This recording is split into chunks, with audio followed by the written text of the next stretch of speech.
चलो ठीक है, तो स्टार्ट करते हैं आज की क्लास। आज बहुत दिन बाद फिर से बोर्ड पे पढ़ने का मौका मिला है, तो चलो आज की क्लास स्टार्ट करते हैं। आज हम पढ़ने जा रहे हैं वेक्टर्स के बारे में। किसके बारे में हम पढ़ेंगे? आज हम पढ़ेंगे वेक्टर के बारे में। वेक्टर के बारे में हम पढ़ने जा रहे हैं आज। वेक्टर का हिंदी क्या होता है? वेक्टर को हिंदी में कहते हैं संवाहक। ठीक है, संवाहक। तो देखो अब तक हम क्या क्या पढ़ चुके हैं, एक बार रिवाइज करवा देती हूँ मैं आपको स्टेप्स ऑफ बायोटेक्नोलॉजी पढ़ा रही थी। इस सीरीज में सेकेंड लेक्चर में मैंने आपको बता दिया था क्या क्या स्टेप हम करने वाले हैं। तो टोटल 8 स्टेप हमें समझने थे। ठीक है, 5 3 8, टोटल 8 स्टेप हमें समझने थे। तो 8 स्टेप में से हम 4 स्टेप ऑलरेडी समझ चुके हैं, 4 नहीं 5 स्टेप समझ चुके हैं। पहली चीज़ तो हम ये समझ चुके हैं, identification of DNA, desired DNA. जो हमारा वांछित डीएनए है उसको हमने ढूंढना सीख लिया था। उसके बाद उसको आइसोलेट करना, उसका पृथक्करण हमने सीख लिया था। तीसरी बात, हमने उसे काटना सीख लिया था, कटिंग ऑफ डीएनए। किसकी मदद से? रिस्ट्रिक्शन एंडोन्यूक्लियस की मदद से। ठीक है, रिस्ट्रिक्शन एंडोन्यूक्लियस का मैंने आपको 2 एग्जाम्पल भी याद करा दिया है, इको R1 और हिंद 2। ये 2 एग्जाम्पल किसके एग्जाम्पल है? ये एग्जाम्पल है आपके रिस्ट्रिक्शन एंडोन्यूक्लियस के, यानी प्रतिबंधन एंडोन्यूक्लियस एंजाइम के। ठीक है, तीसरी बात अगर मैं आपको बताऊं, ये तीसरी स्टेप थी आपकी। चौथी स्टेप में हमने जो कटे हुए हमारे डीएनए के सेगमेंट थे उनको अलग अलग करना हमने सीख लिया था। अलग अलग हम कैसे करते थे? एक प्रोसेस के थ्रू जिसे हम कहते हैं जेल इलेक्ट्रोफोरेसिस। ठीक है, जेल इलेक्ट्रोफोरेसिस एक प्रक्रिया है जिसके द्वारा हम कटे हुए डीएनए के फ्रैगमेंट्स को, यानी डीएनए के खंड को अलग अलग कर लेते हैं। ठीक है, वहाँ पे हमने एक केमिकल इस्तेमाल किया था, इथिडियम ब्रोमाइड, जो हमें डीएनए को देखने में मदद कर रहा था। फिर वहाँ से अपना जो पसंद का डीएनए था, जो वांछित डीएनए था, हमने निकाल लिया था और इसको हमने क्या कर दिया था, फिर बहुत ज़्यादा एम्पलीफाई किया था, बहुत ज़्यादा संख्या में बना लिया था, बहुत सारी इसकी फोटोकॉपी बना ली थी। ठीक है, अब हम क्या करेंगे? अब हम इसको एक्सपेरिमेंट में इस्तेमाल कर सकते हैं। अब हम इसे वेक्टर से चिपकाएंगे। याद करो मैंने क्या सिखाया था आपको। मैंने कहा था एक व्यक्ति है जिसके बहुत सारे बाल हैं, यही हमारा क्या है? वांछित डीएनए वाला व्यक्ति है। इससे हमने क्या निकाला था? इसकी हमने कोशिका निकाली थी, सेल निकाला था, कोशिका। ठीक है, इस कोशिका से हमने क्या निकाल लिया था? इस कोशिका से हमने डीएनए निकाला था। ठीक है, इस कोशिका से हमने डीएनए निकाला था। फिर डीएनए की हमने कटिंग की थी, हमने डीएनए को काटना शुरू किया था, काटना। उसके बाद हमने क्या किया था? उसके बाद इस डीएनए को हमने किया था, डीएनए फ्रैगमेंट्स को अलग अलग किया था जेल इलेक्ट्रोफोरेसिस से। डीएनए फ्रैगमेंट्स सेपरेटेड मतलब डीएनए खंड को अलग किया था हमने, अलग किया। ठीक है, कैसे किया हमने? जेल इलेक्ट्रोफोरेसिस की मेथड से हमने किया था। ठीक है, तो यहाँ पे मैं लिख दे रही हूँ कैसे किया था हमने, जेल इलेक्ट्रोफोरेसिस से। जेल इलेक्ट्रोफोरेसिस, इस प्रक्रिया की मदद से हमने डीएनए के टुकड़ों को अलग कर लिया था। और यहाँ से हमें अपना क्या मिल गया था? यहाँ से मिल गया था हमें वांछित डीएनए। फिर हमने इसकी कई, मान लो ये वांछित डीएनए है, फिर हमने इसकी कई सारी फोटोकॉपी बनाई थी, कई सारी फोटोकॉपी बना ली थी सेम टू सेम। किस प्रोसेस से? PCR से, पॉलीमरेज चेन रिएक्शन। इतना काम हम कर चुके हैं अभी तक। अगर आपने इसमें से कोई भी स्टेप मिस की है तो आप जाके देख सकते हो। प्लेलिस्ट का लिंक आपको हमेशा डिस्क्रिप्शन में मिल जाता है। डिस्क्रिप्शन में आप जाओगे, सबसे पहला जो लिंक होगा वही क्या है? प्लेलिस्ट है। ठीक है, अगर आपको कहीं भी कोई भी दिक्कत आती है आप कभी भी हमें कमेंट्स में पूछ सकते हो। ओके, तो इतना काम हमने कर लिया था। पहले हमने डीएनए को निकाल लिया, उसे काट दिया। काटने के बाद छोटे छोटे टुकड़ों को हमने अलग किया। कैसे? जेल इलेक्ट्रोफोरेसिस से। उसके बाद इन टुकड़ों को में से हमने वांछित डीएनए को निकाल लिया। उस डीएनए की हमने कई सारे फोटोकॉपी बनाई। ठीक है, कई सारी कॉपी बनाई उसकी। किस मेथड से? PCR के मेथड से। अब हमारे पास कई सारी कॉपी है। अब हम एक एक करके टेस्ट कर सकते हैं। जैसे मान लो आपको कहीं एक फोटोकॉपी देनी है तो आप आराम से देख सकते हो, आप अपना ओरिजिनल मार्कशीट नहीं देने जाओगे, ठीक है। तो इसका भी एक फोटोकॉपी निकाल करके हम क्या करेंगे, अपने एक्सपेरिमेंट में इस्तेमाल करेंगे, और अगर कहीं कोई गलती हो गई तो हमारे पास दूसरी फोटोकॉपी है, उसको इस्तेमाल कर लेंगे, ठीक है। तो इतनी बातें हमको समझ में आ गई कि हमने डीएनए के कई सारी कॉपी बना ली हैं। अब हम क्या करेंगे, अब हमारा काम क्या होता था, इस व्यक्ति से डिजायर्ड डीएनए को उस दुखी व्यक्ति के पास पहुंचाना जिसके पास बाल नहीं थे, ठीक है। उस दुखी व्यक्ति के पास हम कैसे पहुंचाते थे, वेक्टर से, यानी संवाहक से। इस डिजायर्ड जीन को, जो वांछित डीएनए का एक कॉपी है, उसको हम किससे चिपकाएंगे, संवाहक से, यानी कि वेक्टर से हम चिपकाएंगे, और यही उसे कहाँ ले जाएगा, होस्ट के अंदर ले जाएगा। ये कौन है, होस्ट, यानी कि परपोषी, ठीक है। इसके अंदर हम उससे क्या करेंगे, ले जाएंगे। तो अब पहले इस पे चिपकाने से पहले हम समझ लें हमको वेक्टर किस तरह का चाहिए, है ना। वेक्टर के बारे में हमको पढ़ना पड़ेगा, वेक्टर की कुछ प्रॉपर्टीज हमको पढ़नी पड़ेगी कि कौन सा वेक्टर हमारा होस्ट तक जा पाएगा और अच्छे से काम कर पाएगा हमारा। इसके लिए हमें वेक्टर को बहुत अच्छे से समझना पड़ेगा कि वेक्टर कैसे काम करता है, ठीक है। तो आज हम यही पढ़ने वाले हैं कि वेक्टर कैसे काम करता है, वेक्टर कितने तरह के हो सकते हैं, वेक्टर में हम क्या इस्तेमाल करते हैं, ये सारी बातें आज हम पढ़ेंगे, ठीक है। तो एक बार के लिए आप अपने दिमाग में ये रफ डायग्राम बना लो कि ये काम हम कर रहे हैं। उसके बाद हम पढ़ते हैं वेक्टर, और फिर वेक्टर से वांछित डीएनए को चिपकाना हम देखेंगे, ठीक है। नेक्स्ट क्लास में हम ये देखेंगे कि वांछित डीएनए को वेक्टर से कैसे चिपकाया जाता है, जिस प्रोसेस को हम कहते हैं रिकॉम्बिनेशन, वो हम नेक्स्ट क्लास में देखेंगे। आज हमें समझना है कि वेक्टर काम कैसे करता है, ठीक है। वेक्टर है क्या, आखिर कौन सी चीज़ को हम वेक्टर कह रहे हैं, ठीक है। तो एक बार के लिए इतना नोट कर लो, फिर मैं इसे मिटा रही हूँ। आई होप आपने नोट कर लिया होगा। तो मैं इसे मिटाती हूँ और आगे की बातें करते हैं।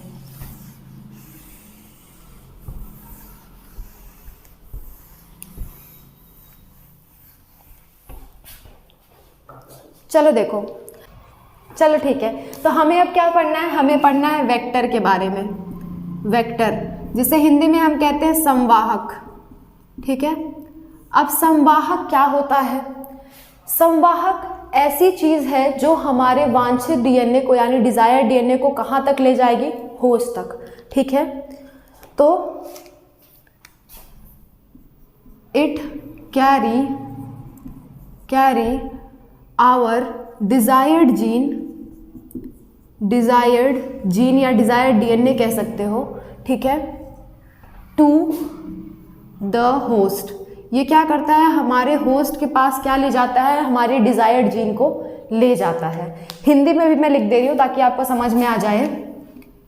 संवाहक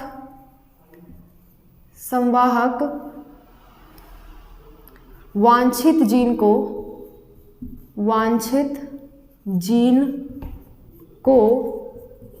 परपोषी तक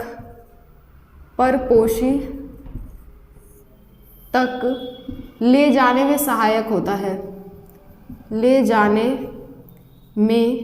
सहायक होता है, ठीक है।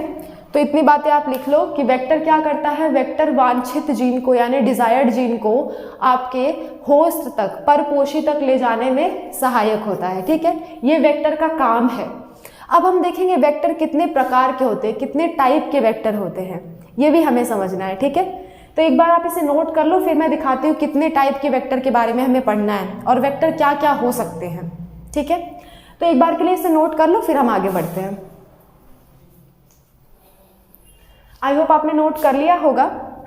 चलो आगे बढ़ते हैं, वेक्टर क्या क्या हो सकते हैं उसके बारे में जानते हैं। आपकी एनसीईआरटी कहती है कि वेक्टर वो होगा जो होस्ट के अंदर अपना ज़्यादा से ज़्यादा कॉपी नंबर बना सके। अब इसका क्या मतलब हुआ, देखो मान लो ये हमारा क्या है, ये हमारा डिज़ायर्ड डीएनए है, ठीक है। डिज़ायर्ड डीएनए को मान लो ये कोई वेक्टर है, ये क्या है, ये कोई वेक्टर है। हमने इस डिज़ायर्ड डीएनए को इस वेक्टर पे चिपका दिया, ठीक है। मान लेते हैं हमने इस डिज़ायर्ड डीएनए को इस वेक्टर पे क्या कर दिया, चिपका दिया। देखो मान लो यहाँ पे ये क्या हो गया, ये वाला क्या है, चिपक गया, मान लो ऐसे चिपका हुआ है, मान लो, ठीक है, मानना है बस। तो ये हमारा क्या हो चुका है, वेक्टर के ऊपर डिजायर्ड जीन है। अब इस वेक्टर को हम कहाँ डालना चाहते हैं, होस्ट में डालना चाहते हैं, परपोषी में डालना चाहते हैं, होस्ट में डालेंगे। होस्ट में डालने के बाद अगर ये वेक्टर सिर्फ यहीं पे रह जाए, अपनी संख्या ना बढ़ाए, एक मिनट, अगर ये वेक्टर अपनी संख्या ना बढ़ाए, अपनी संख्या नहीं बढ़ाएगा तो हमारे वांछित जीन की भी संख्या नहीं बढ़ेगी, और जब नहीं बढ़ेगी तो हमारा काम जो है ना उतना सही नहीं हो पाएगा। हम चाहते हैं ज़्यादा से ज़्यादा जीन हमारे अंदर प्रोड्यूस हो जाए, या किसी भी प्लांट में या किसी भी चीज़ में जो हम वांछित डीएनए डाल रहे हैं तो वहाँ ज़्यादा से ज़्यादा हमको उत्पाद मिले, ज़्यादा से ज़्यादा प्रोडक्ट मिले हमको। तो हम क्या चाहेंगे, हमारा वांछित जीन जो हमने इतनी मेहनत के बाद आपके होस्ट में डाला है, परपोषी में डाला है, वहाँ पे ये ज़्यादा से ज़्यादा अपना असर दिखाए। तो इसके लिए हमें क्या करना पड़ेगा, इसको ज़्यादा से ज़्यादा मल्टीप्लाई करना पड़ेगा। हम चाहते हैं ये ज़्यादा से ज़्यादा अपना संख्या बढ़ा दे होस्ट में जाके, ठीक है। संख्या को बढ़ाना ही क्या कहलाता है, कॉपी नंबर बढ़ाना, ठीक है। क्या, copy number, copy number, copy number बढ़ाना मतलब होता है अपनी संख्या को ज़्यादा से ज़्यादा बढ़ाना। तो हमें ऐसा वेक्टर ढूंढना होगा जो अपनी संख्या को ज़्यादा से ज़्यादा बढ़ा सके, कहाँ पे, होस्ट के अंदर जाके, ठीक है। तो पहली बात, हमें ऐसा वेक्टर ढूंढना है जो अपनी संख्या होस्ट के अंदर जाके ज़्यादा से ज़्यादा बढ़ा सके, ठीक है, और उसके जो भी होस्ट के अंदर जो भी काम चल रहा है उसको डिस्टर्ब भी ना करे, ऐसा हम चाहते हैं। बात समझ में आई? तो देखो कैसे करेंगे, ये किसके अंदर होता है, देखो बायोटेक्नोलॉजी तुरंत नहीं समझ में आती है, लेकिन अगर आप शुरू से देख रहे हो ना सारे लेक्चर्स तो आपको ज़रूर समझ में आएगा। ओके, तो आप शुरू से सारे लेक्चर देखना, क्योंकि बायोटेक्नोलॉजी, जेनेटिक्स, ये सब बायोलॉजी के सबसे इंटरेस्टिंग चैप्टर में गिने जाते हैं और सबसे टफ भी माने जाते हैं, ठीक है। तो इनको आप बहुत अच्छे से पढ़ो, स्टेप वाइज एक एक चीज़ें सीखो। अगर आपको बायोटेक्नोलॉजी आ गई, जेनेटिक्स आ गई, तो आपके लिए पूरी ट्वेल्थ की बायोलॉजी ना आधी तो आपकी ऐसे ही ख़त्म हो जाएगी। ओके, चलो देखते हैं। जैसे मान लो संवाहक, हम चाहते हैं उसका क्या हो, हाई कॉपी नंबर हो, हाई कॉपी नंबर, यानी वो अपनी संख्या को ज़्यादा से ज़्यादा क्या कर सके, बढ़ा सके। तो आपकी एनसीईआरटी ने हाई कॉपी नंबर वालों के 2 एग्जाम्पल दे रखे हैं। एग्जाम्पल क्या है, एग्जाम्पल है आपका प्लाज्मिड। याद करो, मैंने फर्स्ट लेक्चर में बताया था प्लाज्मिड क्या होता है। बैक्टीरिया के अंदर पाए जाने वाला एक्स्ट्रा क्रोमोसोमल डीएनए होता है प्लाज्मिड। मैंने आपको पहले लेक्चर में बताया था ये, अगर आपने मिस किया है तो आप जाके देखो उसे। मैंने आपको वहीं बताया था कि वहाँ पे ऐसे ऐसे शब्द आएंगे जो आपके पूरी बायोटेक्नोलॉजी में यूज़ होंगे, ठीक है। तो आपका पहला क्या है, प्लाज्मिड, प्लाज्मिड, ठीक है। प्लाज्मिड क्या है, एक तरह का वेक्टर की तरह काम किया जाता है। प्लाज्मिड से एक वेक्टर की तरह काम किया जा सकता है। प्लाज्मिड आपका वेक्टर की तरह काम कर सकता है। और प्लाज्मिड किसमें से मिलता है हमको, बैक्टीरिया से मिलता है। इतनी बातें आपको पता होनी चाहिए कि प्लाज्मिड किससे मिलता है हमें, बैक्टीरिया यानी जीवाणु, बैक्टीरिया से प्राप्त होता है, प्राप्त होता है। ये प्लाज्मिड आपको कहाँ से मिलता है, प्लाज्मिड मिलता है बैक्टीरिया में। अरे भाई, मैंने आपको बैक्टीरिया ऐसे बना के दिखाया था कि बैक्टीरिया का क्रोमोसोम होता है, उसके पास एक एक्स्ट्रा क्रोमोसोमल डीएनए है जिसे हम क्या कहते थे, प्लाज्मिड कहते थे, ठीक है। दूसरी बात अगर मैं आपको बताऊं, दूसरी चीज़, प्लाज्मिड के अलावा और कौन कर सकता है ऐसा, वो कर सकता है बैक्टीरियोफेज। बैक्टीरियोफेज को हम हिंदी में कहते हैं जीवाणुभक्षी, जीवाणुभक्षी, जीवाणुभक्षी वायरस, ठीक है, या विषाणु। बैक्टीरियोफेज वायरस यानी ऐसा वायरस, ऐसा विषाणु जो आपके जीवाणु को खाता हो, यानी बैक्टीरिया को खाता हो। ऐसे वायरस को हम क्या कहते हैं, बैक्टीरियोफेज वायरस, यानी बैक्टीरिया को खाने वाला वायरस, ठीक है। तो ये 2 ऐसे हैं जिनको हम वेक्टर की तरह इस्तेमाल कर सकते हैं। ये दोनों क्या करते हैं, ये दोनों होस्ट के अंदर, परपोषी के अंदर जाके अपनी संख्या में बहुत तेजी से वृद्धि करते हैं, जिसकी वजह से हम जो चाहते हैं हमारा डिजायर्ड जीन बढ़ जाए वो बढ़ाने में मदद कर देते हैं ये। ठीक है, तो आपके वेक्टर की तरह कौन इस्तेमाल होने वाला है, प्लाज्मिड और बैक्टीरियोफेज। ठीक है, तो प्लाज्मिड और बैक्टीरियोफेज के बारे में हमें ज़्यादा नहीं पढ़ना है, हमें मेनली पढ़ना है किसके बारे में, प्लाज्मिड के बारे में। तो एक बार आप इतना कॉपी कर लो, फिर मैं हेडिंग डालूंगी प्लाज्मिड, और कौन कौन से प्लाज्मिड के बारे में हमें पढ़ना है वो भी हम देखेंगे। ठीक है, तो एक बार के लिए आप इतना नोट करो, फिर हम आगे बढ़ते हैं। अब हम किसके बारे में देखने जा रहे हैं, प्लाज्मिड के बारे में। प्लाज्मिड क्या है, एक तरह का वेक्टर का काम करता है। ठीक है, प्लाज्मिड हम किसके बारे में देखने जा रहे हैं, प्लाज्मिड। प्लाज्मिड कहाँ पाया जाता है, बैक्टीरिया में पाया जाता है, और बायोटेक्नोलॉजी में इसका क्या काम है, वेक्टर, संवाहक का काम है। ये हमारे वांछित डीएनए यानी डिजायर्ड जीन को एक सेल से होस्ट सेल में ले जाने का काम करेगा। ठीक है, चलो प्लाज्मिड, हमें 3 तरह के प्लाज्मिड पढ़ने हैं। आपके एनसीईआरटी में 3 तरह के प्लाज्मिड के बारे में बताया गया है। पहला प्लाज्मिड है आपका जो हमें पढ़ना है, पहला प्लाज्मिड है PBr,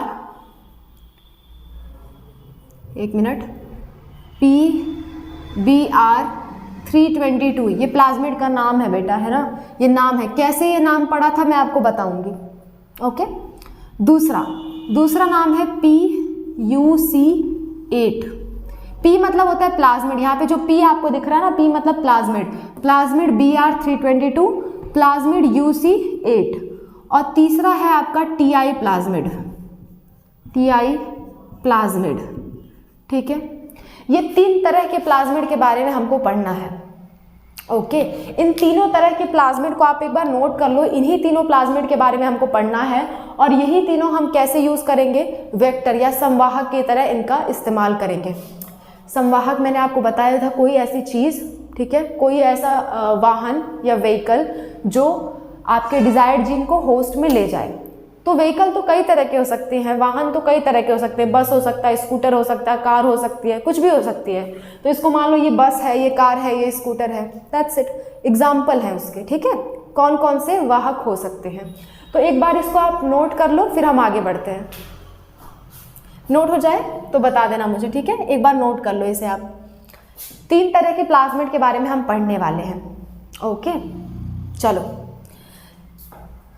तो इन तीनों तरह के प्लाज्मिड के बारे में तो मैं आपको कल बताऊंगी, लेकिन एक प्लाज्मिड की क्या क्या खासियत होनी चाहिए वो हम आज एक बार देख लेते हैं। ठीक है, एक प्लाज्मिड की क्या क्या खासियत होनी चाहिए, ठीक है, कि वो वेक्टर कहलाए। प्लाज्मिड की कुछ खासियत होनी चाहिए जिसकी वजह से वो वेक्टर कहलाए। ठीक है, प्लाज्मिड या किसी भी वेक्टर की कुछ खासियत होनी चाहिए जिसकी वजह से हम अपना काम कर सकें। पहली खासियत तो ये कि उसका कॉपी नंबर वो ज़्यादा बना सके, ज़्यादा से ज़्यादा वो मल्टीप्लाई कर सके, ज़्यादा से ज़्यादा अपनी संख्या वो बढ़ा सके। ठीक है, पहली कैरेक्टर तो यही होती है। आगे बढ़ते हैं और मतलब इसके सारे कैरेक्टर के बारे में एक नज़र डाल लेते हैं, फिर हम उस कैरेक्टर्स को भी डिटेल में पढ़ेंगे। ठीक है, तो लिखो, एक हेडिंग डालो,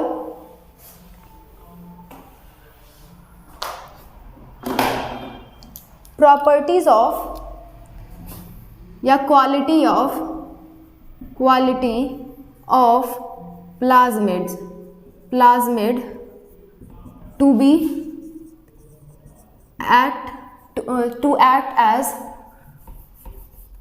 टू एक्ट एज वेक्टर। ठीक है, वेक्टर की तरह काम करने के लिए प्लाज्मिड के पास क्या क्या खासियत होनी चाहिए ये हम देखने वाले हैं। इसकी पहली जो खासियत है वो होना चाहिए, ये क्लोनिंग वेक्टर होना चाहिए। क्या होना चाहिए, क्लोनिंग वेक्टर, यानी जो अपनी संख्या ज़्यादा से ज़्यादा बढ़ा सके। ठीक है, क्लोनिंग वेक्टर क्या होता है आने वाली क्लासेस में हम देखेंगे। ये वेक्टर वाला टॉपिक आपका 3 क्लास तक चलेगा, आज की क्लास, कल और परसों। ठीक है, ये 3 दिन आपको वेक्टर तो पढ़ना ही पड़ेगा, और हो सके तो हमें एक और क्लासेस पे लेनी पड़े, क्योंकि वेक्टर थोड़ा सा ब्रॉड टॉपिक है। अगर आपको ये समझ में आ गया, इसके बाद चैप्टर में कुछ भी नहीं है। ठीक है, चलो देखो, क्लोनिंग वेक्टर होना चाहिए। दूसरी बात, इसके पास ओरिजिन ऑफ रिप्लिकेशन होना चाहिए। ओराई होना चाहिए, origin of replication, origin of replication होना चाहिए इसके पास। प्रतिकृति बनाने का स्रोत होना चाहिए, कहाँ से प्रतिकृति बनेगा, ठीक है, कहाँ से रेप्लिकेशन होगा। तीसरा चीज इसके पास सेलेक्टेबल मार्कर होना चाहिए, मार्कर होना चाहिए, ठीक है। ये क्या होता है एक एक करके हम समझेंगे, चिंता मत करो। चौथी चीज इसके पास क्लोनिंग साइट होना चाहिए, क्लोनिंग साइट। ये 4 चीजें किसी वेक्टर के पास होंगी तभी हम उसे क्या करेंगे, हम उसे संवाहक की तरह या वेक्टर की तरह यूज कर सकते हैं। ये 4 चीजें होनी चाहिए एक वेक्टर में, ये 4 चीजें होंगी किसी वेक्टर में तभी हम उसे अपना वांछित डीएनए पे चिपकाने में क्या कहते हैं उसे, तभी हम उसे वांछित डीएनए से चिपका करके अपना काम करवा सकते हैं। अगर ये चारों बात उसमें नहीं है तो हम उसे इस्तेमाल नहीं करेंगे। तो जो भी आपने 3 एग्जाम्पल देखे हैं प्लाज्मिड के, यानी कि PBr 322, PUC 8 और आपका TI प्लाज्मिड, उनमें ये 4 खासियत होंगी। ये चारों खासियत क्या हैं हम अगली क्लास में पढ़ेंगे। आज बस आप इसे 1 बाय 1 नोट कर लो, अगली क्लास में मैं एक एक चीज़ को बताऊंगी कि वो खासियत क्या क्या है, ठीक है। तो आज के लिए बस इतना ही, मिलते हैं नेक्स्ट क्लास में। इसकी खासियत के बारे में हम पढ़ेंगे कि क्या क्या वेक्टर के पास क्या क्या खासियत होनी चाहिए जिसकी वजह से वो अच्छे से अच्छा काम कर सके, ज़्यादा से ज़्यादा कॉपी नंबर बना सके, ठीक है। तो इतनी बातें आप नोट कर लो, मिलते हैं नेक्स्ट क्लास में नए टॉपिक, यानी कि इसी को कंटिन्यू करेंगे हम, ठीक है। नेक्स्ट क्लास में मिलते हैं।